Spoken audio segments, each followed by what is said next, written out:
আচ্ছা, কলেজে কি ক্লাস টাস হচ্ছে না? না ভাই, এখন ছুটি, উইন্টার ও, ভ্যাকেশন।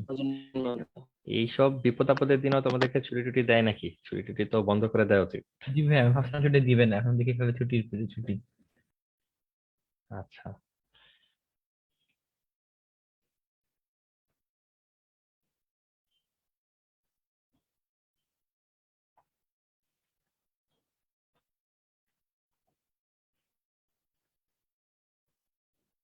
আরে এখানে তো মহা বিপদে পড়ছি, পেন খুঁজে পাচ্ছি না।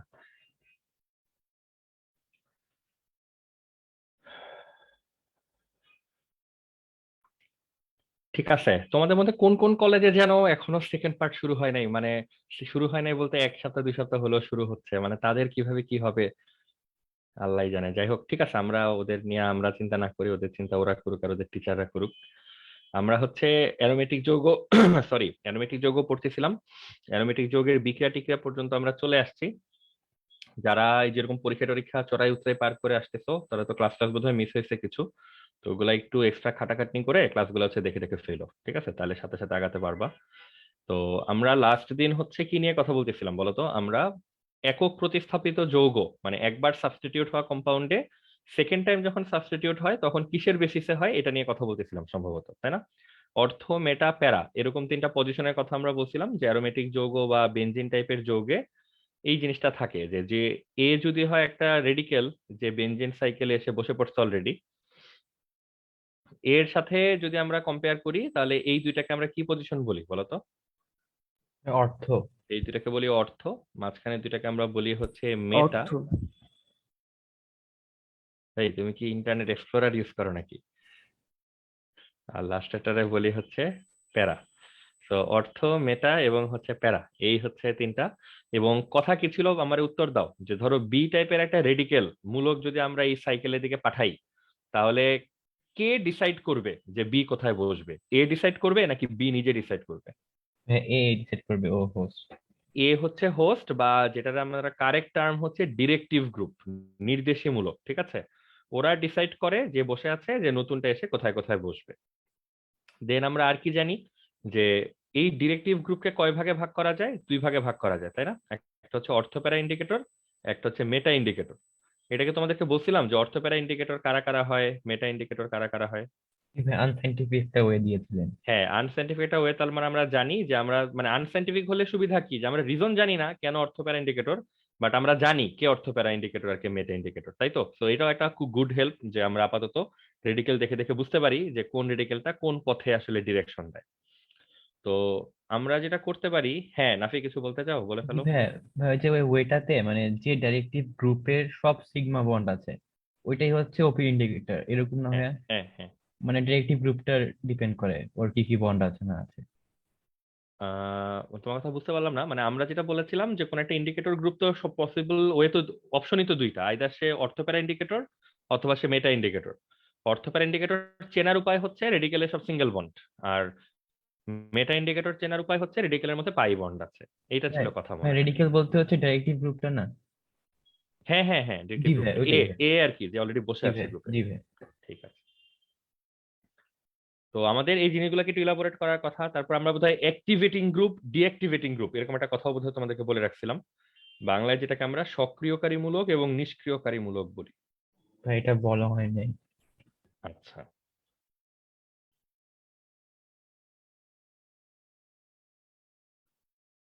ঠিক আছে, তাহলে টার্ম দুইটা শুধু লিখে রাখো, আমরা এগুলোর মিনিং কি কোথায় ইউজ করে এটা বলতেছি তোমাদেরকে, অ্যাক্টিভেটিং এবং ডিঅ্যাক্টিভেটিং। আমরা কি নিয়ে কথা বলতেছি, যে বেনজিন ছিল, বেনজিনকে আমরা একবার নাইট্রেশন, সালফোনেশন, তারপর হ্যালোজিনেশন, অ্যালকাইলেশন, অ্যাসাইলেশন, এই ধরনের রিঅ্যাকশনের ভিতর দিয়ে নিয়ে গেছি। তখন এই যে এ বেনজিন টাইপ একটা কম্পাউন্ড তৈরি হয়েছে, মানে হাইড্রোজেনকে উড়াই দিয়ে এ বসে গেছে। এখন এ 2টা ডাইমেনশনে কম্পাউন্ডটাকে হেল্প করতে পারে, হেল্প করা বা এটাকে চেঞ্জ করতে পারে, ওকে? একটা চেঞ্জ হচ্ছে এ, সে ডিসাইড করে নতুন রেডিকেল কোথায় বসবে। তো এই ক্যাটাগরাইজেশনটা এখান থেকে আসে, যে নতুন একটা রেডিকেল বি যদি আসে, সে কি অর্থোপ্যারা এই পজিশনটায় ওরে ডিরেকশন দিবে নাকি মেটা পজিশনটায় ডিরেকশন দিবে। তার মানে এই ক্লাসিফিকেশন দিয়ে আমরা পজিশন বুঝতে পারি যে নতুন রেডিকেলটা কোথায় বসবে। ঠিক আছে, এটা হচ্ছে এক টাইপের সলিউশন, এক টাইপের ঘটনা। ঘটনা নাম্বার 2 হচ্ছে, একটা জিনিস চিন্তা করো তো, কে কুইক কুইক বলতে পারবা? এই যে মিথাইল গ্রুপটা বেঞ্জিনের মধ্যে যখন বসে এজ এ ডিরেক্টিভ গ্রুপ, এটা কোন ক্যাটাগরি থেকে বিলং করে? ওপি। অর্থোপ্যারা ইন্ডিকেটর। ওকে। যখন আমরা নাইট্রেশন করি তখন নাইট্রিক অ্যাসিডটাকে কিভাবে লেখার কথা ছিল? HONO2, মনে আছে তোমাদের? ক্যাটালিস্ট হিসেবে কি ইউজ করার কথা ছিল? Sulphuric acid. তাহলে এখান থেকে কোন রেডিকেলটা উড়ে উড়ে যায়? নাইট্রো রেডিকেলটা হচ্ছে উড়ে উড়ে যায় রিয়াক্ট করার জন্য। এখন এটাই যদি কোশ্চেন হয় যে নাইট্রো গ্রুপটা এই কম্পাউন্ডে এসে কোথায় বসবে, বলতো আমরা এখন জানি কিনা কোথায় বসবে? পসিবল অপশন হচ্ছে এই অর্থ আর প্যারা এই জায়গাগুলোতে। তো সামনে আমরা কি ধরনের কম্পাউন্ড পেতে যাচ্ছি? এই যে এরকম একটা কম্পাউন্ড হয়তো পেতে যাচ্ছি, দেন এরকম একটা কম্পাউন্ড হয়তো পেতে যাচ্ছি। ওকে, তো এই জিনিসগুলো এখন সেন্স মেক করা উচিত যে কেন আমরা মেটা পজিশনে নাইট্রোটাকে অ্যাড না করে আমরা কেন অর্থ এবং প্যারা পজিশনে এই নাইট্রো রেডিকেলটাকে অ্যাড করলাম কেন? কারণ মিথাইল গ্রুপ সে নিজে হচ্ছে একটা অর্থ প্যারা ইন্ডিকেটর, তো সামনে কম্পাউন্ড গুলা এই ফরম্যাটেই আসবে। তাহলে এই অ্যান্সারটা দেওয়ার জন্য আমাদেরকে কোন ক্যাটাগরাইজেশনটা হেল্প করলো? এই যে অর্থ প্যারা ইন্ডিকেটর, মেটা ইন্ডিকেটর, এই শ্রেণী বিভাগটা আমাদেরকে হচ্ছে হেল্প করলো। এখন আমরা একটা ডিফারেন্ট ডাইমেনশন থেকে যদি এই বিক্রিয়াটার খোঁজ খবর নেই, আরেকটা মানে সারপ্রাইজিং ইনফরমেশন পাওয়া যাবে। সেটা হচ্ছে আমরা যদি একটা রেগুলার বেনজিনকে নাইট্রেশনটা করতাম, যেটা আমরা আগের ক্লাসগুলোতে পড়ে আসছি, ঠিক আছে, এখান থেকে কি হইতো? নাইট্রোবেনজিন তৈরি হইতো। আমরা যদি খোঁজ নেই আমরা দেখতে পাবো প্রথম রিয়াকশনটা হওয়ার জন্য যেই সময় লাগে দ্বিতীয় রিয়াকশনটা তার থেকে ধরো অ্যাটলিস্ট 20 টাইমস ফাস্টার হয়। ফাস্টার মানে বিক্রিয়াটা ঘটে তাড়াতাড়ি। তো এইটা হচ্ছে রিয়াকশনকে ডেসক্রাইব করার, রিয়াকশনটাকে বোঝার আরেকটা ডাইমেনশন। একটা ডাইমেনশন হচ্ছে নতুন রেডিকেল এসে বসতেছে কোথায় কোথায়, আর আরেকটা হচ্ছে রিয়াকশনটা কি আসলে ফাস্ট হচ্ছে নাকি স্লো হচ্ছে। তো দুইটাই নাইট্রেশন রিয়াকশন, আমরা চাইলে কম্পেয়ার করতেই পারি, দুটো তো ডিফারেন্ট ডিফারেন্ট রিয়াকশন না? একবার নাইট্রেশনটা করতেছে বেনজিনে, একবার নাইট্রেশনটা আমরা করতেছি বেনজিন থেকে, একবার চেঞ্জ হয়ে যে কম্পাউন্ডটা আসে সেই কম্পাউন্ডটা আমরা দেখতে পাচ্ছি যে শুধু হাইড্রোজেন চেঞ্জ হয়ে মিথাইল গ্রুপ এখানে আসার কারণে এই রিয়াকশনটা 20 টাইমস ফাস্টার হয়, বুঝছো? 20 টাইমস ফাস্টার। তো এইটা একটা সারপ্রাইজিং ইনফরমেশন এবং আমাদের জানতে ইচ্ছা করবে কেন, মানে মানে হঠাৎ করে এরকম রিয়াকশনের স্পিড বেড়ে যাওয়ার আসলে কারণ কি, এটা তো আমাদের জানতে ইচ্ছা করবে। তো আমরা এই জিনিসটারও খোঁজ খবর নিতে পারবো আর কি, এবং খোঁজ খবর নেওয়ার সুযোগ আছে। তো রিয়াকশন 20 টাইমস কেন ফাস্টার হয় এই কথার মানে হচ্ছে তুমি রিয়াকশনের রেট বা রিয়াকশনের স্পিড নিয়েও হচ্ছে তুমি চিন্তিত। তো রিয়াকশনের স্পিড নিয়ে যদি আমাদেরকে কথাবার্তা বলতে হয় তখন আমরা কথা বলি হচ্ছে এই ডাইমেনশন নিয়ে, যে যেই রেডিক্যালটা কানেক্টেড সেটা কি আসলে অর্থোপ্যারা ইন্ডিকেটর নাকি হচ্ছে মেটা ইন্ডিকেটর, সরি মানে অ্যাক্টিভেটিং গ্রুপ নাকি হচ্ছে ডিঅ্যাক্টিভেটিং গ্রুপ। এইখানে কানেক্টেড রেডিক্যালকে কখনো কখনো আমরা অ্যাক্টিভেটিং গ্রুপ বলি, কখনো কখনো ডিঅ্যাক্টিভেটিং গ্রুপ বলি, বাংলায় বলি সক্রিয়কারীমূলক অথবা হচ্ছে নিষ্ক্রিয়কারীমূলক। আইডিয়াটা কি? যেই রেডিক্যাল গুলা কানেক্টেড থাকলে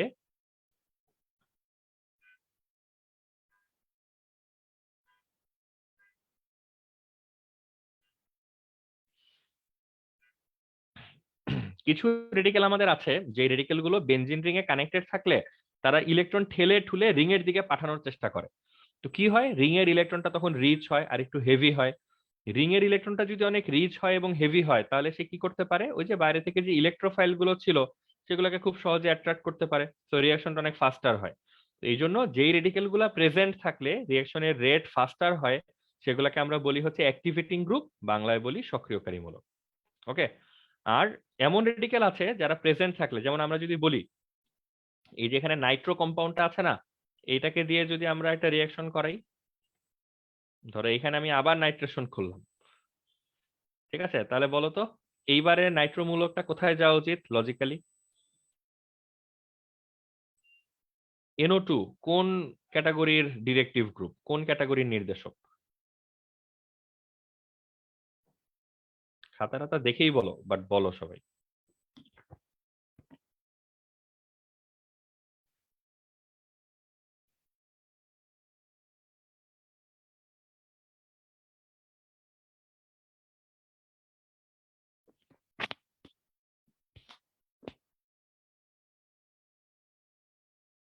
আচ্ছা, এই তোমরা কি কথা কথা বলতে পারতেছো না? দাঁড়াও, এখন পারতেছো? জি ভাইয়া, মানে মিউট করে যাচ্ছিল না। আমি আচ্ছা আচ্ছা, ঠিক আছে, এখন বলো যে এটা মেটা। কোন। মেটা। হ্যাঁ, এটা হচ্ছে মেটা ইন্ডিকেটর। তার মানে এখান থেকে যে নতুন নাইট্রোটা যাবে, সেই নাইট্রোটা আমরা এক্সপেক্ট করতেছি কোন জায়গায় বসবে, একটা মেটা পজিশনে হচ্ছে বসবে, তাই তো? এটা হচ্ছে ঘটনা। তো এই রিয়াকশনটা যদি আবার আমরা দেখি, এটা তো একটা নাইট্রেশন, এই রিয়াকশনটা আবার দেখবো যে 20 বা 25 টাইমস স্লোয়ার। তো সোজা কথায়, বেনজিন যখন একবার সাবস্টিটিউশনের মধ্যে দিয়ে যায়, যখন একটা নতুন রেডিকেল তার ঘরের মধ্যে এসে বসে, এইটার একটা ইফেক্ট বেনজিনের উপরে থাকে। সে বেনজিন থেকে এই রিয়াকশনটাকে ফাস্টারও করতে পারে, স্লোয়ারও করতে পারে। এটার উপর ডিপেন্ড করেই আমরা ওই যে বসে থাকা রেডিকেলটাকে অ্যাক্টিভেটিং বা ডিঅ্যাক্টিভেটিং এইভাবে নাম দিতে পারি। তাহলে সামারি কি দাঁড়ালো? বেনজিন রিং এখন এ নামে একটা রেডিকেল আছে, এটাকে আমরা দুইটা ডাইমেনশন থেকে দেখতে পারি। যদি কেউ আমাদেরকে প্রশ্ন করে নতুন রেডিকেল পাঠাচ্ছি, সে কোথায় বসতে হেল্প করবে, তখন আমরা অর্থপ্যারা নাকি মেটা, এই কোশ্চেনটার অ্যান্সার বের করার চেষ্টা করব। আর কেউ যদি জানতে চায় এটা কি রিয়াকশনটাকে ফাস্টার করবে নাকি স্লোয়ার করবে, তখন আমরা অ্যাক্টিভেটিং নাকি ডিঅ্যাক্টিভেটিং, সক্রিয়কারী নাকি নিষ্ক্রিয়কারী, এইটা হচ্ছে বোঝার চেষ্টা করব। ডিঅ্যাক্টিভেটিং গ্রুপগুলি কি করে? তারা বেনজিন রিং এ প্রেজেন্ট থাকলে পুল ইলেকট্রন টুয়ার্ডস দেমসেলভস, নিজের দিকে হচ্ছে ইলেকট্রন টেনে বের করে নিয়ে আসে। তো যেটা হয়, বেনজিন রিং এর ইলেকট্রন ক্লাউড হচ্ছে কমে যায়, এবং ই প্লাস গুলো তখন আর খুব সহজে বেনজিন রিং এর দিকে আকৃষ্ট হতে চায় না, এই কারণে তাদের রিয়াকশনের রেট কিছুটা হচ্ছে কমে যায়। ঠিক আছে? তাহলে মাথায় রাখতে হবে শেষ পর্যন্ত দুইটা ক্যাটাগরি, অর্থপ্যারা এবং মেটা, এরা হচ্ছে পজিশন বুঝায়, সক্রিয়কারী নিষ্ক্রিয়কারী তারা হচ্ছে ফাস্টনেস বা স্লোনেসটা হচ্ছে বুঝায়, রিয়াকশন কি দ্রুত হবে নাকি রিয়াকশন আসতে হবে। ওকে,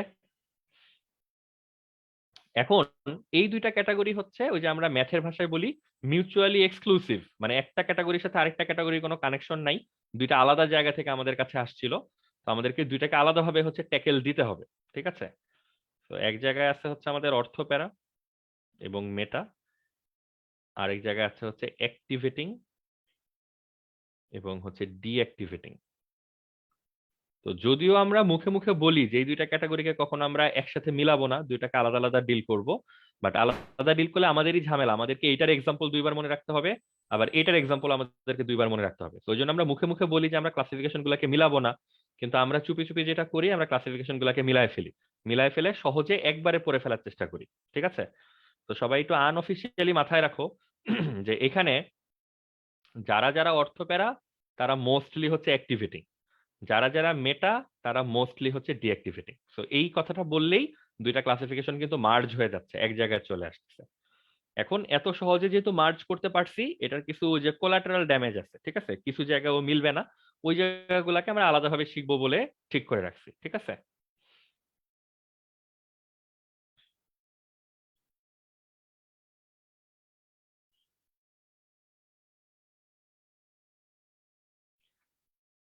এক্সেপশন, একটা মাত্র এক্সেপশন আছে, তাও আবার সিরিয়াস এক্সেপশন, মানে পরিচিত জিনিসের এক্সেপশন, তো এটা অনেকেই মাথায় রাখতে পারে না, ভুলভাল হয়ে যায়।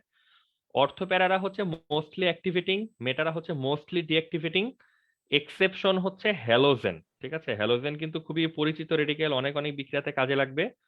হ্যালোজেন এক্সেপশন কেন? এটা হচ্ছে একমাত্র রেডিকেল, মানে আপাতত আমাদের জানাশোনার মধ্যে এইচএসসি লেভেলে, সেটা কি জিনিস? এটা হচ্ছে অর্থপ্যারা ইন্ডিকেটর। বাট এটা কি জিনিস? ডিঅ্যাক্টিভেটিং। এই কোশ্চেন কিন্তু খুবই ফেমাস কোশ্চেন এবং খুবই কমন মিস্টেক হওয়া কোশ্চেন, কারণ মানুষ এটা পড়েই দেখে না, মনেও রাখে না, সবাই শুধু ওইটাই জানে অর্থপ্যারা আর অ্যাক্টিভেটিং সেম জিনিস, মেটা ডিঅ্যাক্টিভেটিং সেম জিনিস। তো এই সেম জিনিস ভেবে এই কোশ্চেন ঢাকা ভার্সিটি বুয়েট থেকে শুরু করে একেবারে তোমার test, pre test, school, college সব জায়গায় কিন্তু আসবে। তো এটা যেন কেউ ভুল না করি, পজিশন ডিটারমিনেন্ট হিসেবে সে হচ্ছে অর্থপ্যারা ইন্ডিকেটর, অর্থপ্যারা পজিশনে সে ডিরেকশন দেয়, কিন্তু যদি রিয়াকশন রেটের কথা বলো, তাহলে সে বিক্রিয়ার গতি কিন্তু কমায় দেয়, এটা কিন্তু ডিঅ্যাক্টিভেটিং। ঠিক আছে? তো ইনফরমেশন গুলি মাথায় রাখো। আহ নিহাল, নিহাল কি মানে নতুন? তো তোমাকে পুরোপুরি চিনতে পারতেছি না, নাকি তুমি এই ক্লাসের? তো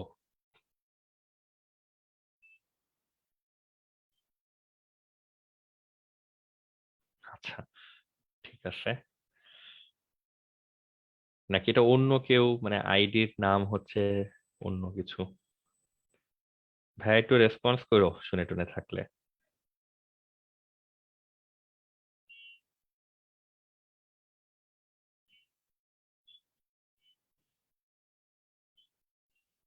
ঠিক আছে, তাহলে হ্যালোজেনের পার্টটা হচ্ছে আমরা মাথায় রাখবো আলাদাভাবে, যেটা অর্থোপ্যারা বাট হচ্ছে ডিঅ্যাক্টিভেটিং। এবার আমরা একটু একটু যেটাকে এলাবোরেট করি যে কিভাবে আমরা আসলে সাইন্টিফিক্যালি ডিসাইড করি যে কোন একটা রেডিকেল অর্থোপ্যারা হবে, কোন একটা রেডিকেল কেন অ্যাক্টিভেটিং ডিঅ্যাক্টিভেটিং হয়, এই জিনিসগুলো একটু বোঝার চেষ্টা করি। তো প্রথমে হচ্ছে অর্থোপ্যারা মেটা, মানে ওই ওই পার্টটা।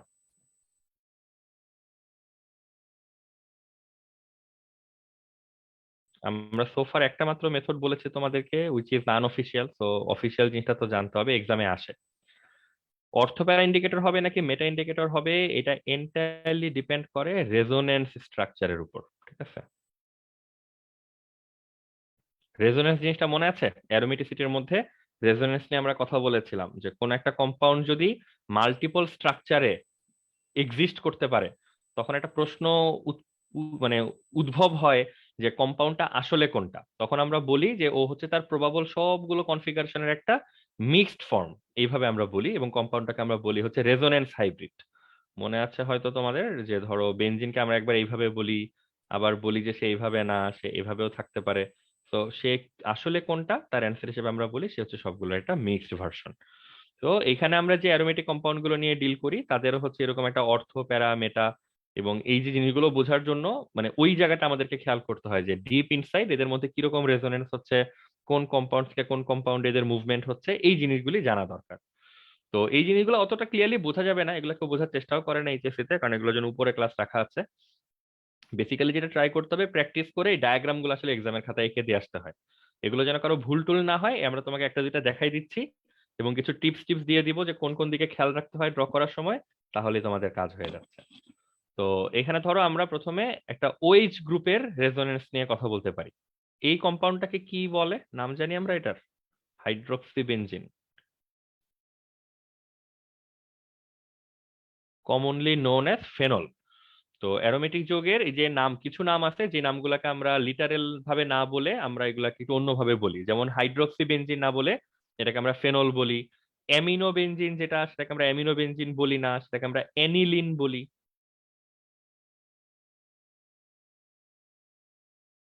তারপর মিথাইল বেনজিন যেটা, সেটাকে আমরা মিথাইল বেনজিন বলি না, সেটাকে আমরা টলুইন বলি। ঠিক আছে, তো এরকম কিছু কাজ করি আমরা যে যেগুলোকে যেই নামে ডাকা দরকার ডিরেক্টলি সেই নামে না ডেকে এটাকে একটা অন্য কোনো নামে ডাকি। তো এক্সামে এগুলো রেজোনেন্স গুলো জানতে চাই যে ওএইচ গ্রুপ, আমরা আগেই অ্যান্সার জানি অর্থোপ্যারা ইন্ডিকেটর, বাট হাউ, কি করতে হয়?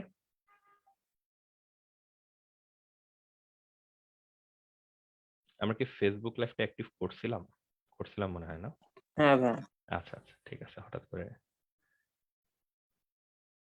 সবাই একটা দুইটা একটু মনোযোগ দিয়ে দেখো, তাহলে কিভাবে করতে হয় কাজটা সেটা তো বুঝে যাবে আর কি। ধরো এটা হচ্ছে একটা ফেনল, ইনিশিয়াল একটা ফেনলকে আমরা ধরো এইভাবে চিন্তা করতেছি। আমরা ওর রেজোনেন্সটা বুঝতে চাচ্ছি। রেজোনেন্স বোঝা মানে, রেজোনেন্স আমরা দেখি ইলেকট্রন গুলা কিন্তু ঘুরতে থাকে, একটা জায়গা থেকে আরেকটা জায়গায় যায়। যেমন বেনজিনে হয়তো ইনিশিয়াল ইলেকট্রন গুলা 1 3 5 ছিল, একটু পরে দেখলাম আমরা 2 4 6 চলে আসছে। এই যে ইলেকট্রনের মুভমেন্ট মুভমেন্ট হতে থাকলে তো একটা স্ট্রাকচার থেকে আরেকটা স্ট্রাকচারের উৎপত্তি হয়। এই উৎপত্তিটা কিভাবে হচ্ছে এটা আমরা বোঝার চেষ্টা করব। একটা টিপস হচ্ছে, ইলেকট্রন এখানে ঘুরতে থাকবে, মানে জিনিসটা হচ্ছে না, এটা সিম্পল একটা আইডিয়া দিই। এটা হচ্ছে প্যাসকেলের সূত্রের মতো। কোনো একটা জায়গা থেকে ইলেকট্রন ঠেলা খাবে প্রথমে, এই ঠেলা কি হবে, চতুর্দিকে ছড়ায় পড়বে, এই এক ঠেলার চোটে সব নড়তে নড়তে নড়তে নড়তে পুরো এক রাউন্ড হচ্ছে ঘুরে আসবে। এই ঘুরে আসার সময় আমরা নতুন নতুন যৌগের চেহারা পাবো, দেখবো যে ইলেকট্রন গুলো আগের জায়গায় নাই, সরে একটু সামনের দিকে আগায় আসছে এরকম। তো এই ইলেকট্রনের মুভমেন্টটা বোঝার জন্য আমরা নর্মালি একটা টিপস ফলো করব যে ইলেকট্রনের মুভমেন্টটা এইভাবে হয়, মাথা থেকে বন্ডে যায়, দেন বন্ড থেকে মাথায় যায়, এই অর্ডারে হচ্ছে ইলেকট্রন গুলো ঘুরতে থাকে, মাথা থেকে বন্ড, বন্ড থেকে মাথা। এই কথার মানে কি, দেখো এই যে কম্পাউন্ডটা দেখা যাচ্ছে, সবার প্রথম যে ঘটনাটা ঘটবে, এই ইলেকট্রন গুলো আস্তে আস্তে এই দিকে আসার চেষ্টা করবে। অ্যারো সাইন গুলি খেয়াল করি, আমি একটু ডিফারেন্ট কালারের অ্যারো দিতে পারি।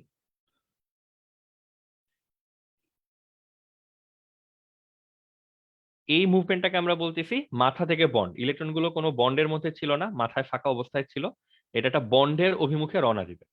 ইমিডিয়েটলি কি হবে, নেক্সট যে বন্ড আছে সেই বন্ড থেকে ঠিক বাইরের মাথার দিকে ইলেকট্রনের একটা মুভমেন্ট দেখা যাবে।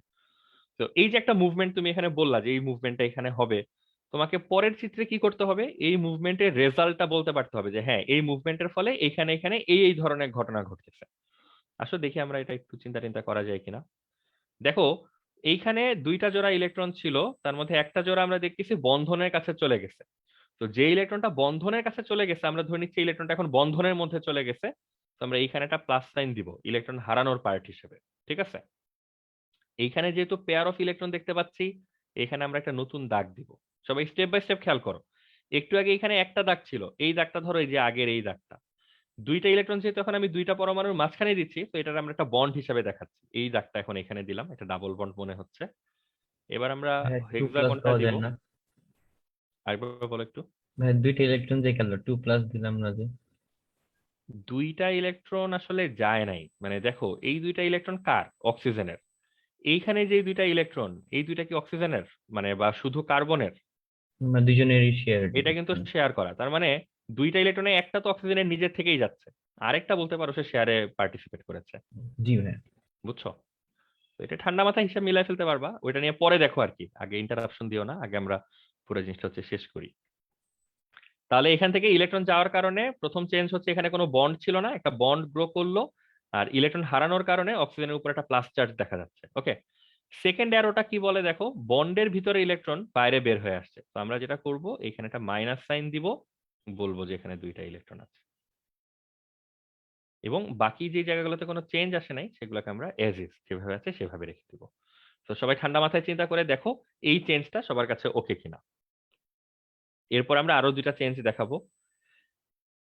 সবাই দেখো তাহলে লাস্ট অ্যাক্টিভিটি কি ছিল, বন্ড থেকে মাথায় ইলেকট্রনটাকে আমরা বের করে দিয়েছিলাম, এই যে বন্ড থেকে মাথায় চলে গেছিল ইলেকট্রনটা। তাহলে আবার কোত্থেকে শুরু হবে, মাথা থেকে বন্ড, দেন অ্যাগেইন বন্ড থেকে মাথা। তো নেক্সট অ্যাক্টিভিটি মাথা থেকে বন্ড। এই যে দেখো মাথা মানে হচ্ছে ফ্রি স্পেস, ফাঁকা জায়গায় ইলেকট্রন গুলা জমে ছিল। এগুলা নেক্সট যে বন্ড আছে, আমি আবার রং কালার দিয়ে আরো দিচ্ছি, সবাই রেড কালারে আরো গুলো একটু খেয়াল করি। এই মাথা থেকে ইলেকট্রনটা এই নেক্সট যে বন্ড আছে এই বন্ডটায় চলে আসবে।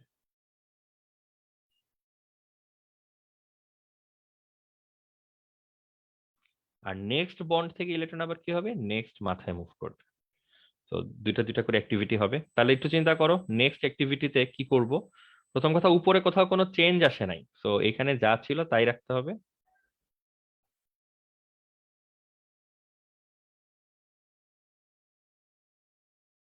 দেখো এই জায়গাটায় সবাই তো কার্সরটা হয়তো দেখতে পাচ্ছ, এই জায়গাটা একটা সিঙ্গেল বন্ড ছিল।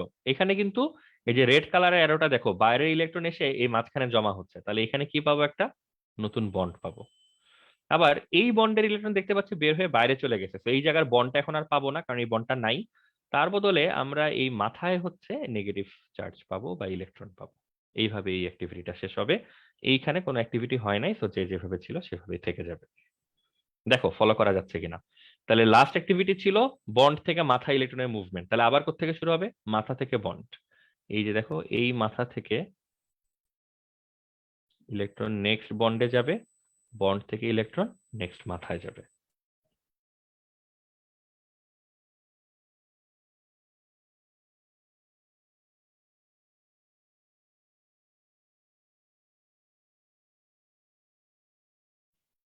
দেখো বলা যায় কিনা, এখানে একটা সিঙ্গেল বন্ড ছিল, নতুন ইলেকট্রন জমা হয়ে একটা বন্ড ক্রিয়েট হলো।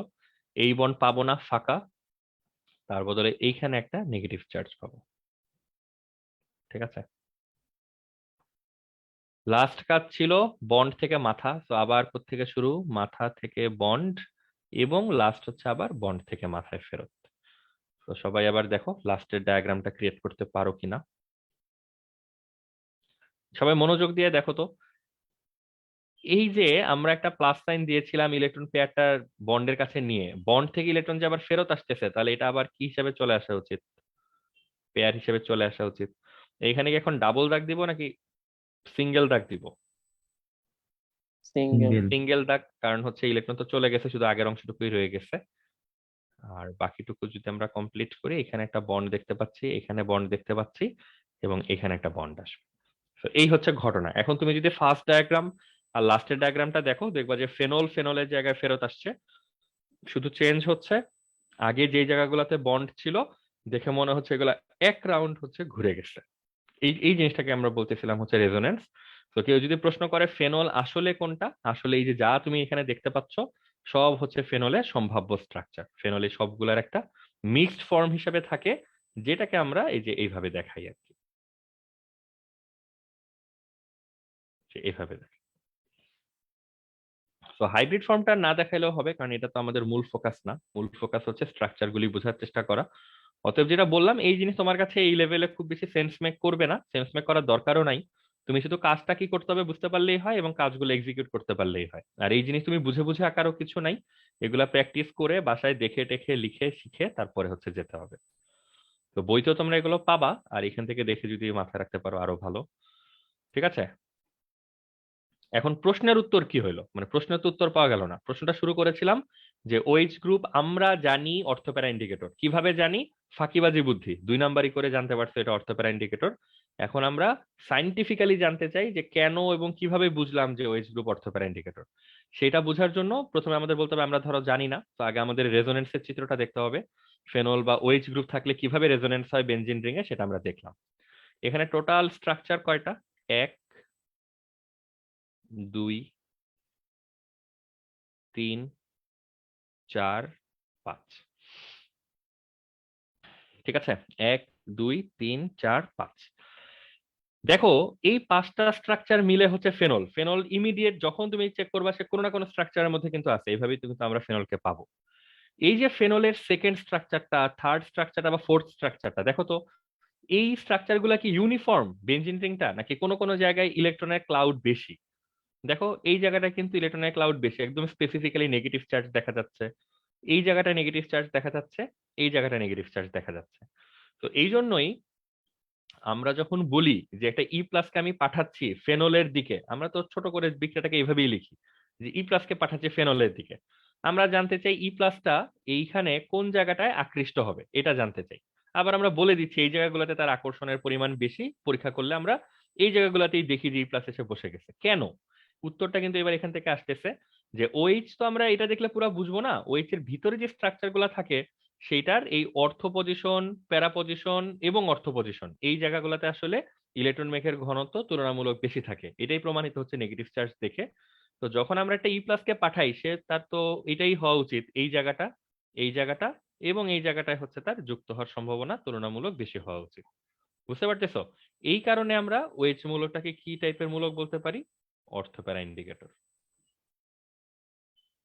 তার মানে এই প্রশ্ন যদি কখনো আসে, প্রশ্ন আসবেই, মানে খুব ইম্পর্টেন্ট প্রশ্ন, যে ওএইচ মূলক একটা অর্থপ্যারা ইন্ডিকেটর প্রমাণ করো বা দেখাও, 2 বা 3 মার্কের জন্য আসতে পারে। কথাবার্তা কম, রেজোনেন্সের চিত্র আঁকবা, একে একদম প্রিসাইসলি 2-3টা লাইন লিখবা যেখানে দেখা যাচ্ছে রেজোনেন্সের চিত্রগুলো বিশ্লেষণ করে যে এর অর্থ, যে 2, 3, 4 ডায়াগ্রাম মেনশন করে দিবা যে এখানে অর্থ এবং প্যারা পজিশন গুলাতে ইলেকট্রন মেঘের ঘনত্ব তুলনামূলক বেশি। এই কারণে যখন কোনো ইলেকট্রোফাইল ই প্লাস বাইরে থেকে আক্রমণ করতে আসে, তখন তার এই অর্থ এবং প্যারা পজিশন গুলাতে আকৃষ্ট হওয়ার সম্ভাবনা এবং সুযোগ বেশি থাকে। এই কারণে অর্থ এবং প্যারা পজিশনে যৌগ বেশি বেশি তৈরি হয়, এবং এই কারণে আমরা ওএইচ মূলকটাকে অর্থ প্যারা ইন্ডিকেটর বলতে পারি। সবার কাছে ক্লিয়ার ঘটনা? জি ভাইয়া। তো এখানে মূল চ্যালেঞ্জ হচ্ছে এই রেজোনেন্সের ডায়াগ্রাম গুলি আঁকা। বাকি জিনিসপত্র তুমি একবার রেজোনেন্সের ডায়াগ্রামটা এঁকে ফেলতে পারলে, ওই কথাবার্তা বলে আসলে কনভিন্স করার কিছু নাই, অলরেডি কনভিন্সড আর কি সবাই চিত্র দেখি। এরকম আমরা তোমাদেরকে আরো 1-2টা রেজোনেন্স দেখাইতে পারি যেগুলো পরীক্ষায় আসে অনেক। অ্যামিনো মূলকের রেজোনেন্স যেমন পরীক্ষার জন্য ভয়াবহ ইম্পর্টেন্ট, অ্যানিলিনেরটা। এটা মোরলেস সেম, একই রকম। আমরা যেন একটু দ্রুত আঁকবো আর কি এটা। ভাইয়া, বলো। ভাই এই টপিক কি মানে হায়ার স্টাডিজ আর এইচএসসি সিলেবাসে বাউন্ডারি টাইপের? একটু আরেকবার বলো এই টপিক। মানে এইচএসসি সিলেবাস আর হায়ার স্টাডিজ এর বাউন্ডারি টাইপের? হ্যাঁ হ্যাঁ হ্যাঁ, মানে এটা হচ্ছে যে তোমার জানলেই হয় যে নাম জি ভাই। টামগুলা জানতেছো, ইলেকট্রন মুভ হয় জানতেছো, এটাই। উপরে ক্লাস পর্যন্ত যেতে যেতে এমন ভাবে তোমাকে শিখাবে, তখন তুমি যে কোনো রেডিকেল, যে কোনো কম্পাউন্ড পেলে তুমি এটা দেখে বুঝতে পারবা যে এটা আসলে এইভাবে থাকবে না, এটার আরো মুভমেন্ট আসলে পসিবল। আমাদের পরিচিত যে আয়ন গুলি আছে, ধরো সালফেট, নাইট্রেট, ফসফেট, ওগুলোর মধ্যেও রেজোনেন্স হয়, কিন্তু ওগুলো অনেক ডিফিকাল্ট দেখে আমরা ধরো ওইগুলো ওই পথে যাই না। কিন্তু উপরের ক্লাসে গেলে তুমি দেখবে যে যত স্টেবল আয়ন, যত স্টেবল কম্পাউন্ড আছে, মোস্ট অফ দেম এরকম রেজোনেন্সের ভিতর দিয়ে হচ্ছে যায়। জি ভাই। তো ওই জন্য আমরা এখন লিমিটেড, যেগুলো আমাদের না জানলেই না সেগুলো শুধু জানতেছি আর কি। তো বাসায় যেটা করতে হবে, অন্ধের মতো, অন্ধের মতো বললে তো কন্ট্রাডিক্টরি হয়ে যায়, মানে চোখ কান খুলে ঝড়ের বেগে এগুলা প্র্যাকটিস করতে হবে, 8 বার 10 বার 20 বার করে এগুলা লিখে যেতে হবে। নাহলে অ্যারো মিস হবে, প্লাস মিস হবে, মাইনাস মিস হবে, কোনো না কোনো কিছু মিস হবে। তুমি দেখেও বুঝবা না কি মিস হয়েছে, টিচার দেখলেই বুঝবে কোন জায়গায় কি মিস হয়েছে। একবার একটা সাইন মিস মানে পুরো জিরো কিন্তু। তো সেন্সিটিভ জিনিস বাসায় ভালো করে প্র্যাকটিস করতে হবে আর কি, কোনো মিস্টেক যেন না হয়। তো অ্যামিনোমূলক দেখো একই কথা, মাথা থেকে বন্ড, বন্ড থেকে মাথা। তো পরের ডায়াগ্রাম আমি আর তো ব্যাখ্যা না করি, তোমরা শুধু দেখো সেন্স মেক করে কিনা, তাইলেই হবে।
ঠিক আছে, এই দেখো মানে সবাই বুঝতে পারলে আর আমাকে কোশ্চেন করে লাভ নাই, বাট পুরোটা যদি মনোযোগ দিয়ে দেখতে পারো আমার মনে হয় এখানে তোমরা নতুন তেমন কিছু পাবা না, একইভাবেই ঘটনাটা ঘটছে।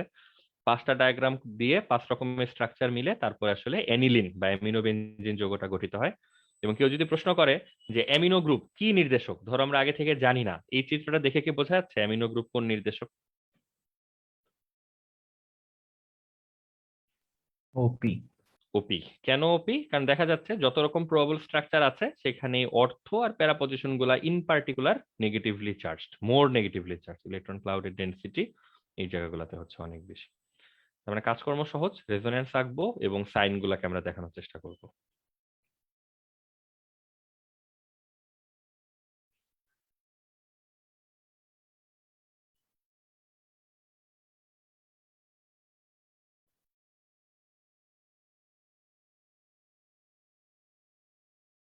ঠিক আছে,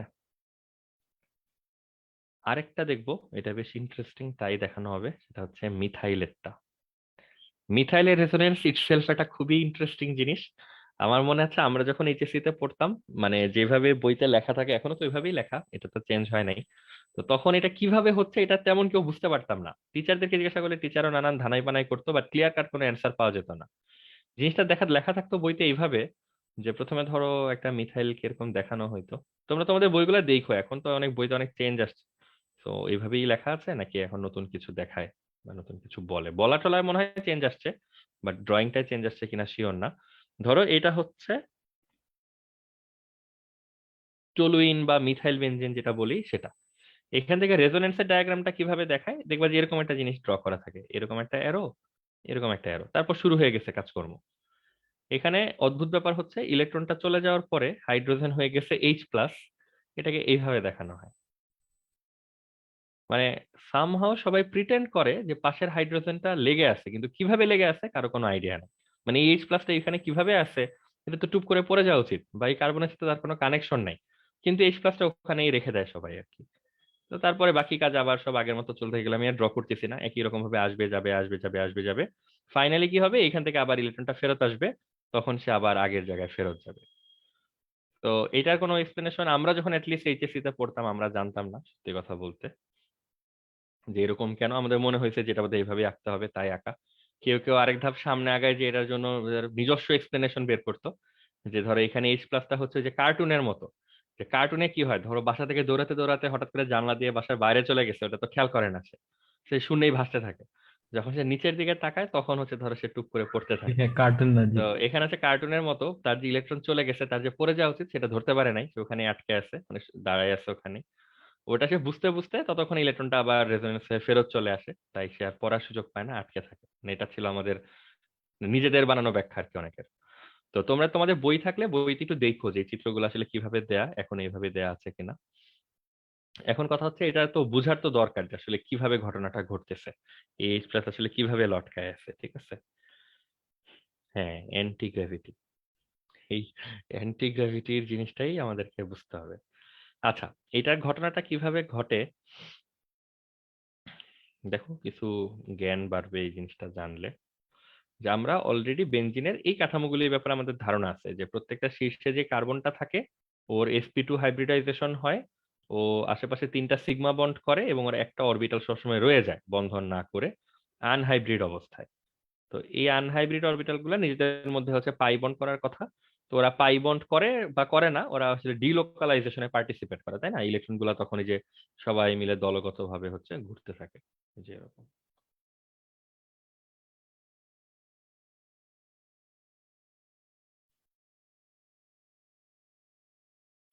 এগুলো তো আমরা জানি নাকি সবাই? জি ভাইয়া। ঠিক আছে, উপরের লোব বা নিচের লোব ঘুরতে থাকে। এখন এই নলেজ গুলাকে আরেকটু সামনের দিকে বাড়াইতে হবে যে এরপর কি হয়। ধরো এই বেনজিনটা বা এই কার্বনটার সাথে যদি একটা ক্লোরিন মূলক এখানে যুক্ত থাকতো, মানে ধরো ক্লোরিন বা যে কোনো পরমাণুই যার নিজের ধরো এরকম একটা অরবিটাল আছে, তো এটা সবাই মাথায় রাখো বা লিখে রাখো যে এই যে সঞ্চারণশীল বলয়টা, এইটার সাথে সমান্তরালে যদি আরো কোনো এরকম অরবিটাল চলে আসে, তখন ও বাইরেরটা কি ফিল করে যে এখানে তো সবাই মিলে দলগত ভাবে খেলাধুলা করতেছে, তো আমি জয়েন করতে সমস্যা কি? মানে ও খেলতে চাচ্ছে বাট ও তো আসলে বাকিদের সাথে আসে না, পরে আসছে। ও ধরো মাঠের পাশে এসে দাঁড়ায় আছে, যারা ক্রিকেট টিকেট খেলো তারা তো জানো এই ঘটনাটা, ধরো খেলতে শুরু করছো, কেউ এসে দাঁড়ায় আছে অত্যন্ত লোলুপ দৃষ্টিতে, সে খেলতে যাচ্ছে বুঝতেছে বাট ধরো সে আর বলতেছে না। তো তখন কি হয়, তাকে অফার করে খেলতে বললে সে খেলায় কিন্তু অংশগ্রহণ করে। তো যেটা হয় এইসব কেসে, এখানে ধরো 6টা অরবিটালের মধ্যে ইলেকট্রন ঘুরঘুর করতেছে, এ ধরো একদম সমান্তরালে রেডি, মানে একদম ইলেকট্রন দেওয়ার জন্য। তো প্রায় যেটা হয়, এই রিংটা আস্তে করে এটারেও হচ্ছে ইনক্লুড করে ফেলে, যে একটু এরকম বাইরের দিকে বর্ধিত হয়ে যে ওরেও হচ্ছে দলে ভিড়ায় ফেলে। তো তখন এই সবগুলা ইলেকট্রন মিলে এখানে ধরো এরকম পার্টিসিপেট করতে থাকে। তো এটা মাথায় রাখবা অলওয়েজ যে ডিলোকালাইজড অরবিটাল গুলির সাথে যদি কোনো অরবিটাল সমান্তরালে চলে আসে, লিখেই দিই,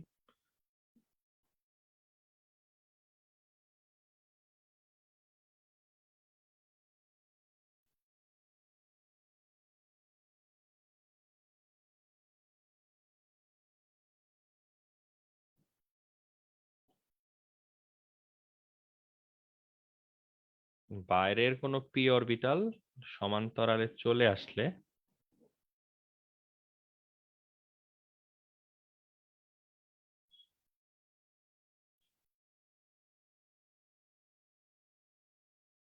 ঠিক আছে, প্যারালাল পজিশন সমান্তরালে আসলে সেও ডিলোকালাইজেশনে পার্টিসিপেট করতে চায় বা করে, ঠিক আছে।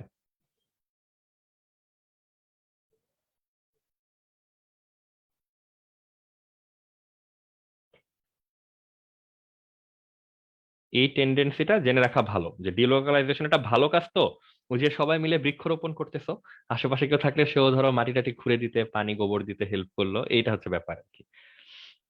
তো এই ঘটনাটা মানুষ আসলে জানতো, মানে কিছুদিনের মধ্যে এই ঘটনাটা জানতে পারছে যে হ্যাঁ, যদি এরকম রিং এর মধ্যে ইলেকট্রন ঘুরতে থাকে, কেউ যদি তার সাথে সমান্তরালে থাকে, সেও তার নিজের ইলেকট্রন গুলো হালকা বায়াস করে রিং এর মধ্যে দিয়ে দিতে চায়, তাতে ওভারঅল স্টেবিলিটিটা ধরো আর একটু মজবুত হয়, আর একটু শক্তিশালী হয়। তো নতুন ঘটনা হচ্ছে ওইটা যে টলুইনের বিক্রিয়া বেনজিনের তুলনায় 25 গুণ দ্রুত, 30 গুণ দ্রুত। কেন হয় কারো কোনো আইডিয়া নাই। মানে জিনিসটা চিন্তা করো যে টলুইন মিথাইল গ্রুপটা যদি বেনজিনের এসে কানেক্টেড হয়, তখন সে বিক্রিয়া দিচ্ছে 25 গুণ দ্রুত, চোখের সামনে দেখতে পাচ্ছে পরীক্ষা করে। কিন্তু কেন 25 গুণ দ্রুত বিক্রিয়া হচ্ছে এটা বুঝতে পারতেছি না। তো ব্যাক ক্যালকুলেশন কি বলে, যে আমরা জানি সক্রিয়কারী মূলকের কাজ হচ্ছে বাইরে থেকে যখন ই প্লাস টাইপের কোনো মূলক আসে, তখন রিং এর ইলেকট্রন মেঘের ঘনত্ব যদি বেশি হয়, সেই প্লাসটাকে ভালো করে টানতে পারে, তখন বিক্রিয়াটা তাড়াতাড়ি হয়। তাহলে ব্যাক ক্যালকুলেশন বলে যে মিথাইলের যেহেতু বিক্রিয়া 30 গুণ দ্রুত হচ্ছে, তার মানে মিথাইল যখন থাকে তখন বেনজিন রিং এর ইলেকট্রন ঘনত্ব কি হয়, বাড়ে নাকি কমে বলতো? বাড়ে। বাড়ে। এটা কিন্তু ওই যে আমরা ব্যাক ক্যালকুলেশন আর কি, ঘটনার রেজাল্ট দেখে দাবি করতে পারি যে যেহেতু বিক্রিয়া তাড়াতাড়ি হচ্ছে, তার মানে মিথাইল মূলক উপস্থিত থাকলে বেনজিন রিং এর যে ইলেকট্রন মেঘের ঘনত্ব সেটা আসলে বৃদ্ধি পাচ্ছে, ওই কারণে সে প্লাসকে তাড়াতাড়ি আকর্ষণ করে এবং বিক্রিয়াটা হচ্ছে তাড়াতাড়ি হয়ে যায়। কিন্তু ইলেকট্রন মেঘের ঘনত্ব কেন বাড়ে রিং এ, এটার আবার কোনো ব্যাখ্যা নাই আমাদের কাছে। তো আমরা ধরো এই ব্যাখ্যাগুলোর দিকে যাওয়ার চেষ্টা করলাম যে ঠিক আছে, 6টা ইলেকট্রন আগে থেকেই ঘুরতেছিল, তো আমরা জানি এর সাথে সমান্তরালে যদি কেউ থাকে তাহলে সেখান থেকে এখানে ইলেকট্রন আসবে, সেটাও আমরা জানি। কিন্তু আমরা যখন মিথাইল মূলক লিখলাম, আনফরচুনেটলি মিথাইল মূলকে তো আর কোনো পি অরবিটাল ফাঁকা নাই, ওটা তো sp3 হাইব্রিডাইজড। তো সবগুলো অরবিটাল কিন্তু অলরেডি কিন্তু হাইড্রোজেন টাইড্রোজেনের সাথে বন্ধন করে ফেলছে। তাহলে এখন আর কোনো ওয়ে খুঁজে পাওয়া যাচ্ছে না যে কিভাবে বেনজিন রিং এর ইলেকট্রন ঘনত্ব বাড়তে পারে, ঠিক আছে। তখন এই কোনোভাবেই ব্যাখ্যা এটা করতে পারা যাচ্ছে না। দেখো জিনিসটা ব্যাখ্যা নাই, কিন্তু ঘটনা ঘটে গেছে সেটা কিন্তু চোখের সামনে, বর্তমান চোখের সামনে দেখতে পাচ্ছি। তো তখন অনেক চিন্তা ভাবনা গবেষণার পরে একটা নতুন ঘটনা আবিষ্কার হইলো। এই ঘটনাটার নাম হচ্ছে হাইপার কনজুগেশন। ভাই, অ্যালকাইল গ্রুপ না ইলেকট্রন ঠেলে দেয়, প্রপার্টি ছিল।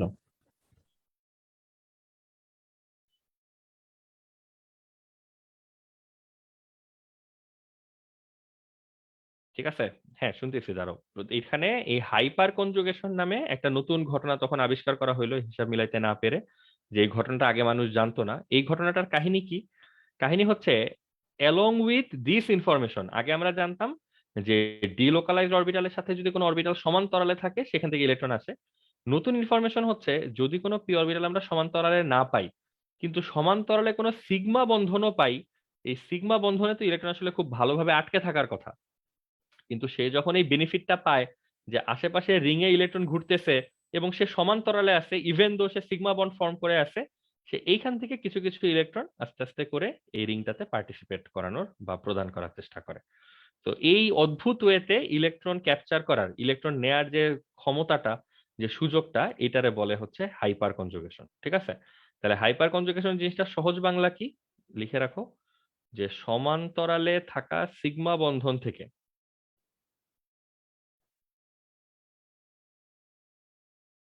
ইলেকট্রন ক্লাউড বা ইলেকট্রন মেঘ ডিলোকালাইজেশনে পার্টিসিপেট করা।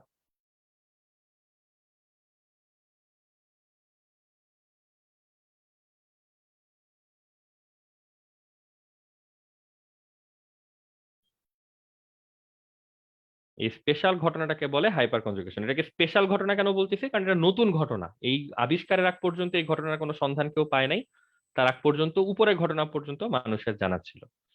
তো এইটা হচ্ছে নতুন ইনফরমেশন, যে কখনো যদি ডিলোকালাইজেশন বা কখনো যদি এরকম সঞ্চারণশীল ইলেকট্রনের সাথে অরবিটাল থাকলে অরবিটাল, সিগমা বন্ড থাকলে সিগমা বন্ড, এনিথিং যদি সমান্তরালে চলে আসে, সেখান থেকে আস্তে আস্তে ইলেকট্রন মেঘ এই ফুল রিং এর মধ্যে হচ্ছে পার্টিসিপেট করবে।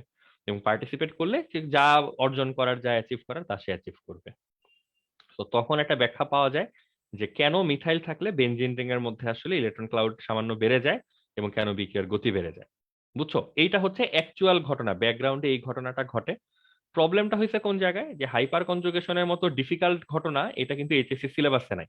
এখন বইপত্রগুলোতে লিখতে লিখতে এটাকে নর্মালাইজ করে ফেলছে। তুমি গোসারের বইতে ধরো 3-4 পেজ ধরে হাইপার কনজুগেশনের ডেসক্রিপশন পাবা, যেটার বটম লাইন হচ্ছে এখানে যে এক লাইনে লেখা যে কথাটা, এটাই সে নানান কায়দায় ধরো ব্যাখ্যা করার চেষ্টা করছে।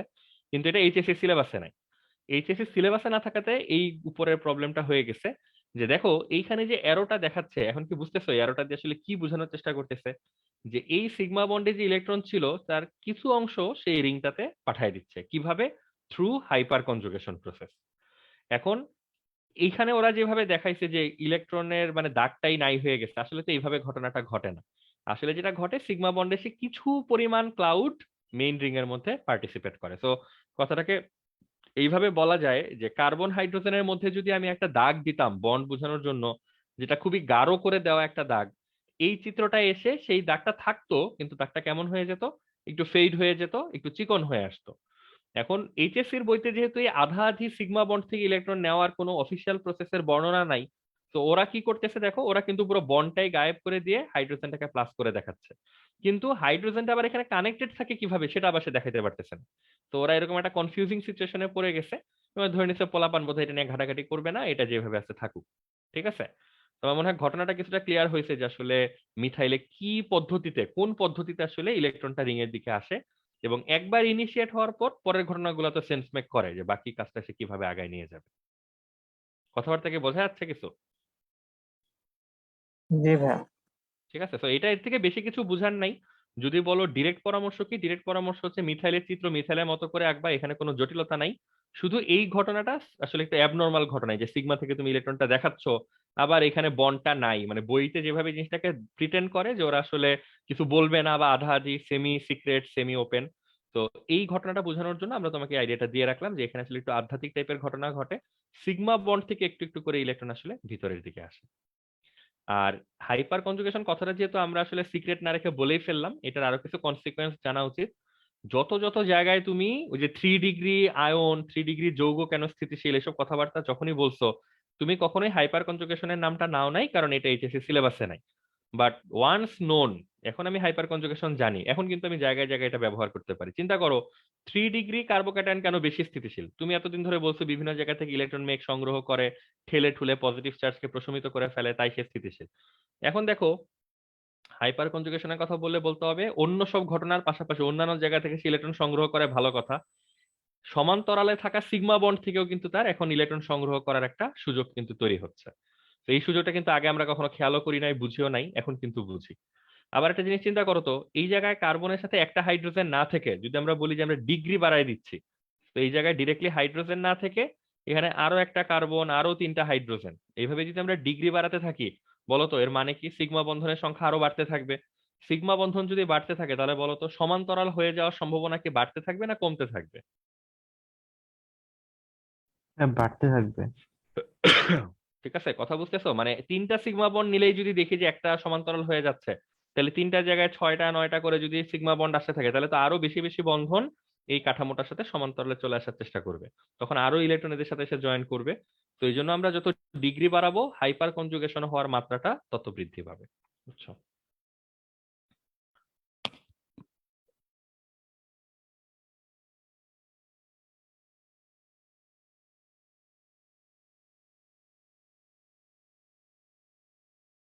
হুম, ঠিক আছে। এটা হচ্ছে ঘটনা। অতএব যা আচ্ছা, এটা শুনতেছো, হ্যাঁ বলো। এটা কি পরীক্ষার জন্য আলাদা কোনো টপিক নাকি জাস্ট আর কি এটা বোঝার জন্য? না, দেখো এখানে টপিক যদি বলো, টপিক কিন্তু মানে এখানে তুমি শিখছো খালি এতটুকু জিনিস, এক লাইন। হ্যাঁ। এটা কিন্তু আবার পরীক্ষার জন্য লাগবে। মিথাইলের রেজোনেন্সের চিত্র বা মিথাইল যে অর্থপ্যারা নির্দেশক, এটা কিন্তু ব্যাখ্যা করতে হবে। তো আমরা কথাবার্তা যা বললাম, নতুন জিনিস তোমাকে যতটুকু বললাম, এটা বেসিক্যালি হচ্ছে ব্যাখ্যাটা বোঝার জন্য। এবং তুমি সাহস করে এই একটা লাইন কিন্তু খাতায় লিখেও ফেলতে পারবা, সমস্যার কিছু নাই। যেখানে হাইপার কনজুগেশনের মাধ্যমে ইলেকট্রন বলয়ের দিকে প্রবেশ করে, তুমি যদি এক লাইন লেখো, এক লাইনের জন্য তো টিচার নিশ্চয়ই খেপে তোমার 0 দিয়ে দিবে না। তা আবার লিখছো আসল ঘটনা। তো বইতে যেভাবে পেজের পর পেজ লেখো, ওই কাজটা করা যাবে না, কিন্তু তুমি যে জিনিসটা জানো এটা তুমি এক লাইনে কিন্তু বুঝাই বলতে পারো আর কি এখানে। ঠিক আছে, তাহলে আমরা তোমাদেরকে মিথাইল জিনিসটা বোঝার জন্য এটার হেল্প ছাড়া হয় না। তো এই সুযোগে একটা নতুন টপিকও জানা হইলো। এটা মেবি অন্য টপিক বোঝার সময় অনেক সময় দেখবা যে এটা যদি কনসিডারেশনে রাখো, তখন ব্যাখ্যা করতে সহজ হবে। বিশেষ করে যেটা বললাম, যত জায়গায় তুমি 3 ডিগ্রির যৌগের গ্লোরিফাই করার চেষ্টা করবা, যে 3 ডিগ্রি আয়ন, 3 ডিগ্রি অমুক, 3 ডিগ্রি তমুক বেশি স্থিতিশীল, ওখানে তুমি দেখবা হাইপার কনজুগেশনের কোনো না কোনো প্রভাব থাকবেই। ঠিক আছে, কারণ 3 ডিগ্রি মানেই তো আমি সিগমা বন্ডের সংখ্যা অনেক বাড়ায় ফেলছি, তো প্রচুর পরিমাণ ইলেকট্রন এক জায়গা থেকে আরেক জায়গায় হালকা পাতলা করে আসার কিন্তু সুযোগ পাবে। ঠিক আছে, বইতে মেটা ইন্ডিকেটরেরও ছবি টবি দেওয়া আছে। আমি মেটা ইন্ডিকেটরটা এখন আর তোমাদেরকে দেখাচ্ছি না, এটা সেলফ স্টাডি দিয়ে দিচ্ছি, বা আমি তোমাদেরকে গুগল থেকে নিয়ে একটা ছবি দেখায় রাখতে পারি, শুধু বোঝানোর জন্য যে মেটাটাকে আমরা কিভাবে ব্যাখ্যা করব। কারণ আমরা যদি শুধু এই অর্থ মেটার মধ্যে থাকি, তাহলে আবার আমরা এদিকে আগাইতে পারবো না একটা খুব বেশি। আচ্ছা, আমার শেয়ারিংটা কি চলে গেছে? জি ভাইয়া। জি ভাইয়া। বিপদ।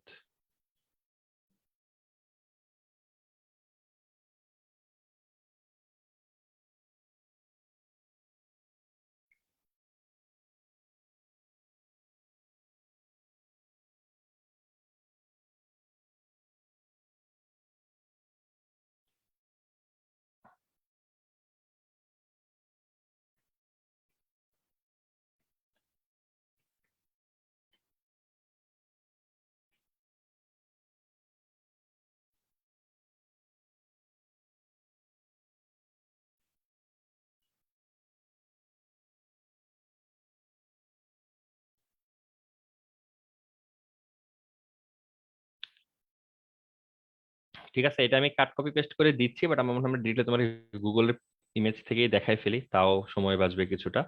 জাস্ট ব্যাখ্যাটা বোঝানোর জন্য।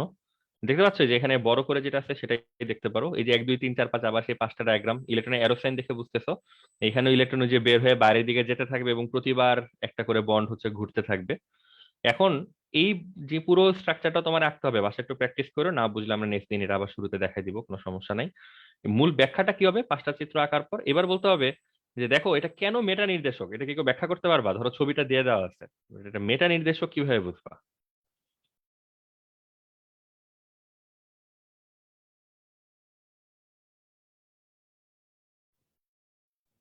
নেগেটিভ চার্জ গুলো মানে মেটা পজিশনে আছে আর কি।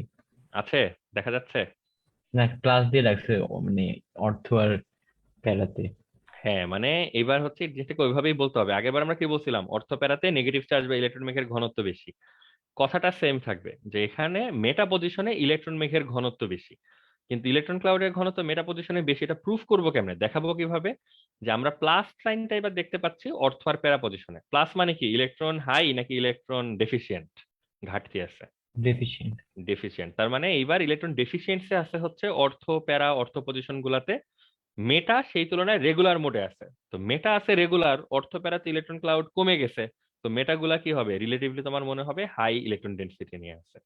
এই জন্য ই প্লাস যখন আসবে তো বুঝতেছে এবার সে অ্যাভয়েড, মানে আমরা বলবো না যে মেটাতে ধরো সে মোর অ্যাট্রাক্টেড ফিল করবে, উল্টা ভাবে বলতে পারি সে এবার অর্থ প্যারাতে লেস অ্যাট্রাক্টেড ফিল করবে বা অ্যাভয়েড করার ট্রাই করবে।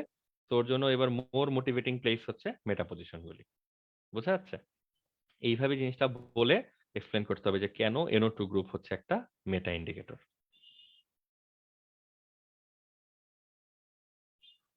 ঠিক আছে?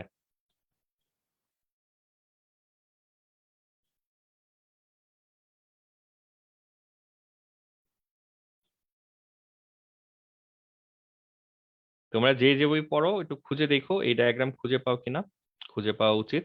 দেখে দেখে 3-4 বার করে ড্র করবা। আর কোনো কনফিউশন থাকলে আমরা নেক্সট ক্লাসে এটা নিয়ে কথা বলবো, আবার সমস্যা নাই।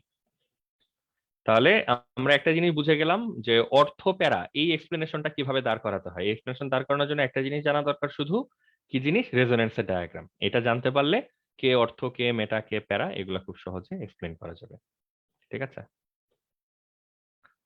তাহলে একটা পার্ট আমাদের ডেসক্রাইব করা হয়ে গেল, অর্থ প্যারা। বলতো বাকি আছে কোন পার্টটা ডেসক্রাইব করা?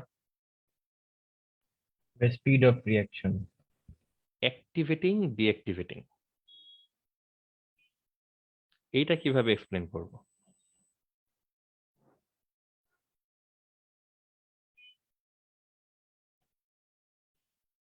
অ্যাক্টিভেটিং ডিঅ্যাক্টিভেটিং এটা এক্সপ্লেন করার জন্য আবার আমাদেরকে আবার নতুন দুটা জিনিস হচ্ছে শিখতে হবে। একটা হচ্ছে ইন্ডাকটিভ ইফেক্ট, বাংলায় বলে হচ্ছে আবেশীয় ফল।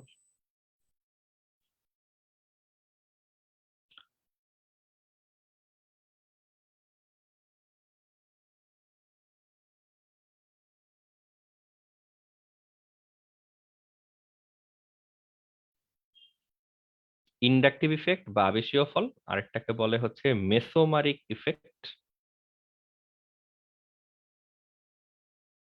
বা রেজোনেন্স ইফেক্ট। বাংলায় বলে মেসোমারিক ফল বা হচ্ছে রেজোনেন্স ফল। এগুলো তেমন কিছু না, এগুলো হচ্ছে জাস্ট মানে ফাপড়বাজি আর কি এইচএসসির। এই জিনিসপত্র আমরা এই নামগুলা উল্লেখ না করে অনেক আগে থেকে বলে আসতেছি, বাট অ্যারোমেটিক কম্পাউন্ডে ঢোকার পরে সবাই এই টার্মগুলা শুনতে চায়, এটা হচ্ছে সমস্যা। তো তোমার ডেসক্রিপশন ব্যাখ্যা বিশ্লেষণের মধ্যে এই শব্দগুলো থাকলে মানে টিচার কমফোর্ট ফিল করবে যে না তুমি ভালোই ঝামেলা ভিতর দিয়ে যাচ্ছ আর কি। তো এখানে কাহিনী কি, ইন্ডাকটিভ ইফেক্ট এবং মেসোমারিক ইফেক্ট দুইটারই সহজ, মানে আমি সহজ করে বলি তোমাদেরকে, ইলেকট্রনের মুভমেন্ট বোঝানোর জন্য এই শব্দগুলি ব্যবহার করা হয়। কোন একটা বন্ড ইলেকট্রন ডান থেকে বামে যাচ্ছে বা বাম থেকে ডানে যাচ্ছে, আমরা তো এই জিনিসগুলো জানি কেন বাম থেকে ডানে বা ডান থেকে বামে যায়। ইলেকট্রোনেগেটিভিটি ডিফারেন্স থাকতে পারে, বাইরের কোনো রেডিকেল টানাটানি করতে পারে, এরকম বিভিন্ন কারণে হইতে পারে। তো এই মুভমেন্ট গুলা বোঝানোর জন্য এই যে ডানে যাবে নাকি বামে যাবে আমরা এই দুটা শব্দ ব্যবহার করব, আবেশীয় ফল মেসোমারিক ফল, ইন্ডাকটিভ ইফেক্ট মেসোমারিক ইফেক্ট। কাহিনী কি, ইন্ডাকটিভ ইফেক্ট এই শব্দটা সিগমার জন্য প্রযোজ্য। কোন সিগমা বন্ডের ইলেকট্রন যদি নড়াচড়া করে তাহলে এই নামটাকে ইন্ডাকটিভ ইফেক্ট বলে। তো বুঝতেছো, কোন পাই বন্ডের ইলেকট্রন যদি নড়াচড়া করে তখন এটাকে বলা হয় হচ্ছে মেসোমারিক ইফেক্ট। মুভমেন্টের পসিবল দিক দুইটা, ধরো কার্বনের সাথে কোন একটা মৌল কানেক্টেড, তারকা চিহ্ন দিয়ে বুঝাইলাম, স্পেসিফিক কেউ না। ইলেকট্রন হয় তারকার দিকে যাবে অথবা ইলেকট্রন কার্বনের দিকে যাবে, তাই তো? এই দুইটা ছাড়া তো অপশন খোলা নাই। এখানেও সেম, ইলেকট্রন হয় তারকার দিকে যাবে অথবা তারকা থেকে ইলেকট্রন কার্বনের দিকে আসবে। এখানে আমরা যেটা বলি, প্লাস আর মাইনাস দুইটা ইফেক্ট, মানে ইন্ডাকটিভ ইফেক্টকে আবার দুই ভাগে ভাগ করি, পজিটিভ ইন্ডাকটিভ এবং নেগেটিভ ইন্ডাকটিভ। যতটুকু পারো শুনতে থাকো, একদম প্রিসাইসলি বলতেছি, বেশি কথাবার্তা না বলে, যেন কনফিউশন না হয়। জিনিসটা খেয়াল রাখলেই হয়ে যাচ্ছে, দেখলেই হয়ে যাচ্ছে। সিগমা বন্ড দেখলেই প্রথমে ইন্ডাকটিভ ইফেক্ট বলে ফেলবো, then inductive effect can be of two types, positive inductive effect, negative inductive effect. এগুলাকে যথাক্রমে প্লাস আই বলে এবং মাইনাস আই বলে সিম্বলিক্যালি, ঠিক আছে? প্লাস আই বা মাইনাস আই। মিনিং কি?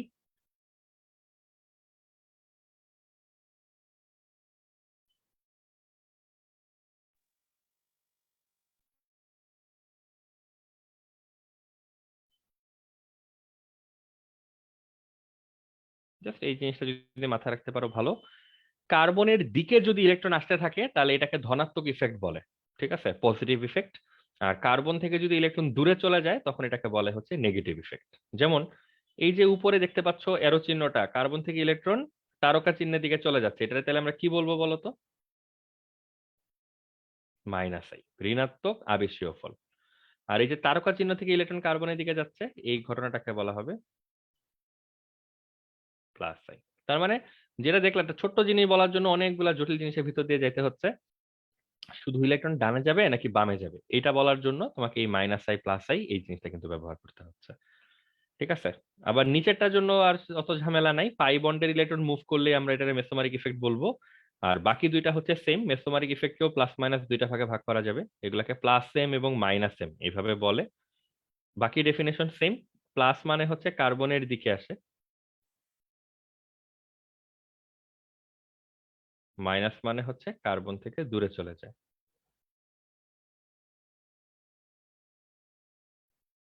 ঠিক আছে? এই হচ্ছে ঘটনা।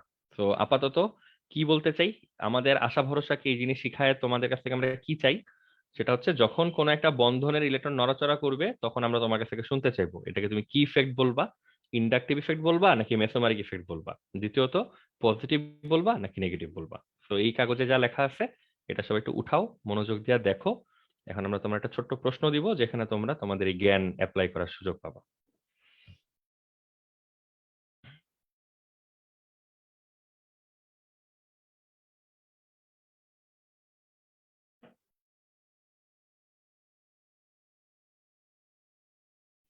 ফেনল যৌগটা, ফেনল যৌগটা দ্রুত বিক্রিয়া দেয়। কেন দেয় এটা আমরা বোঝার চেষ্টা করব। আমরা এখানে যেটা জানি এবং দেখি, এই যে একটা বন্ধন দেখতে পাচ্ছ, বলো এটা কি সিগমা বন্ড নাকি pi bond? Sigma. Sigma bond. এই বন্ডের ইলেকট্রনটা কোন দিক থেকে কোন দিকে যাওয়া উচিত? এক পাশে আছে কার্বন, এক পাশে আছে অক্সিজেন, ইলেকট্রনটা কোন দিক থেকে কোন দিকে যাবে? অক্সিজেনের দিকে। কেন? ইলেকট্রোনেগেটিভিটি বেশি। গুড, গুড, অক্সিজেনের তড়িৎচঞ্চকতা বেশি। তো এই সিগমা বন্ধনের ইলেকট্রনটা অক্সিজেনের দিকে মুভ করবে। এখন এই যে ঘটনাটুকু এতটুকু, এটাকে আমরা কি ইফেক্ট বলবো বলো তো? ইন্ডাকটিভ নাকি মেসোমারিক, পজিটিভ নাকি নেগেটিভ? আচ্ছা এটা আমাকে মুখে বললো না, এটা চ্যাট বক্সে লেখা পাঠাও তো দেখি, যারা মানে পার্টিসিপেন্ট আছো যে কয়েকজন। তাড়াহুড়া নাই, আগের পেজটা দেখো, খাতায় কি লিখছো দেখো। এই অ্যারো চিহ্নটার পাশে আমরা plus I minus I plus M minus M এই চারটার যে কোনো একটা লিখতে চাই, কি লিখলে ঠিক হবে? লিখে পাঠাও আমাকে।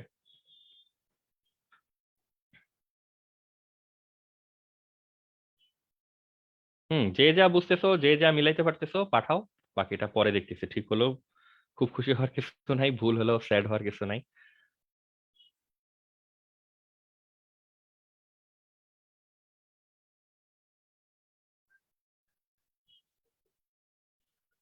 সবাইকে টাইম দিচ্ছি, 30 সেকেন্ড, পাঠাও।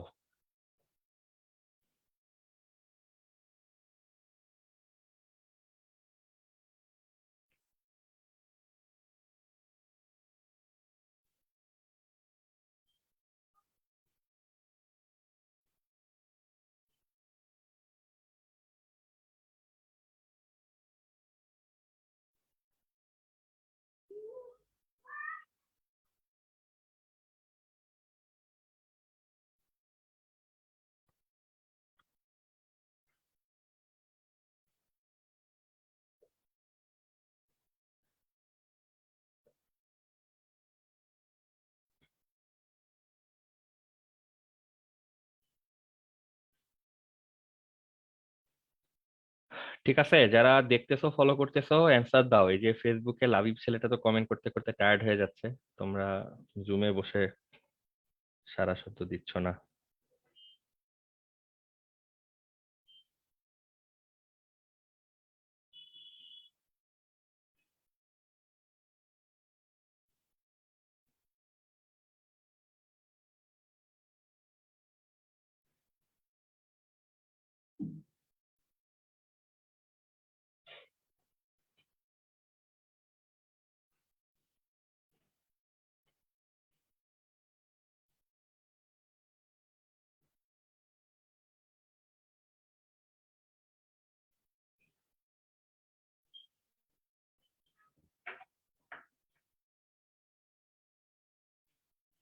ঠিক আছে, এনাফ টাইম দিয়েছি তোমাদেরকে, তোমাদের আর সারা শব্দ পাওয়া যাচ্ছে না।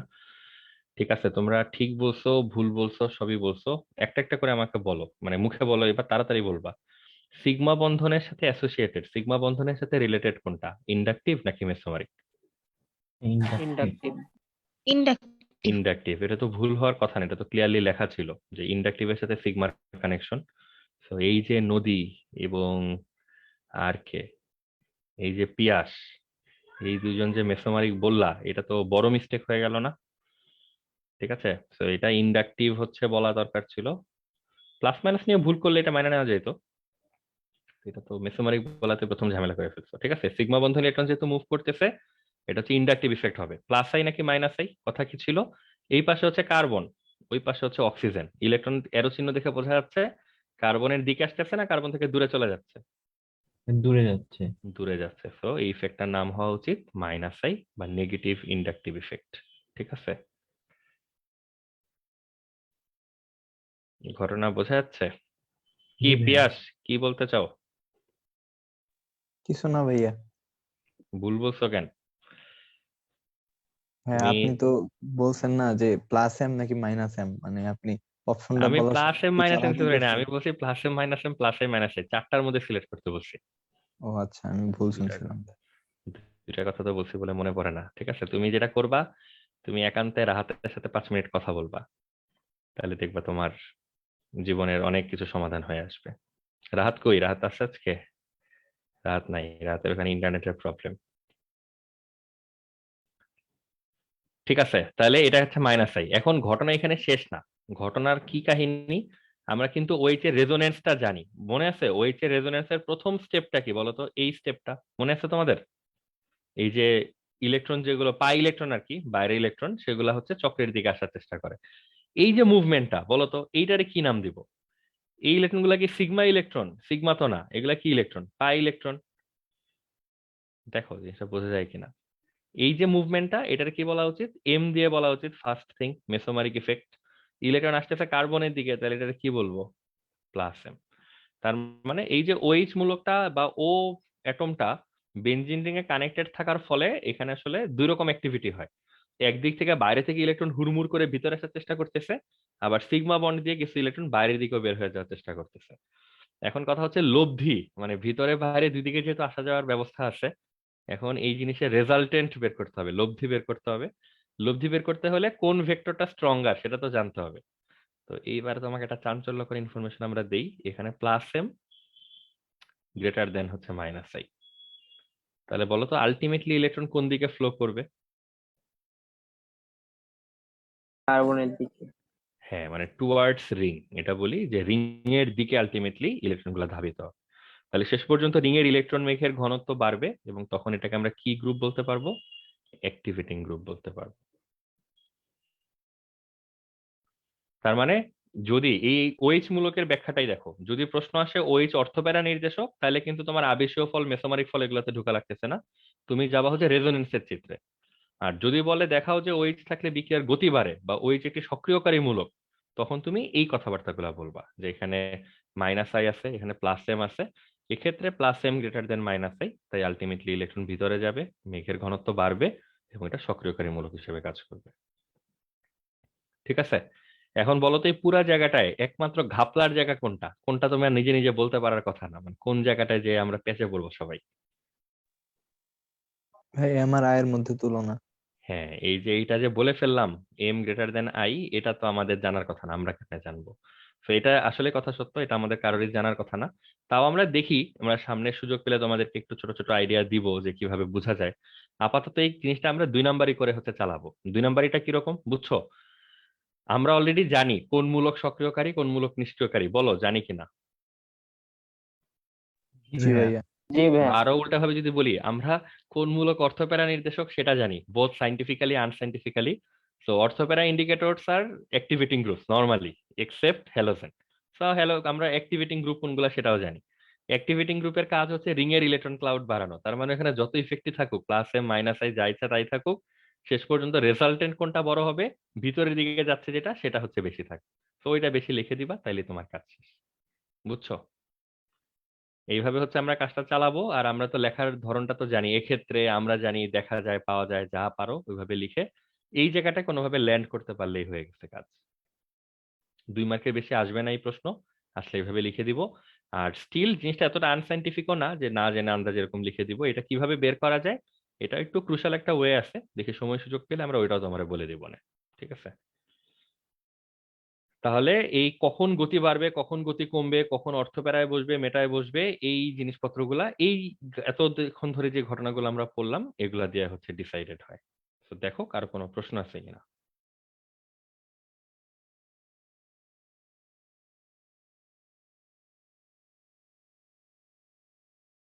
নিচে একটু অ্যানালাইসিস করে পরে লিখতে হবে।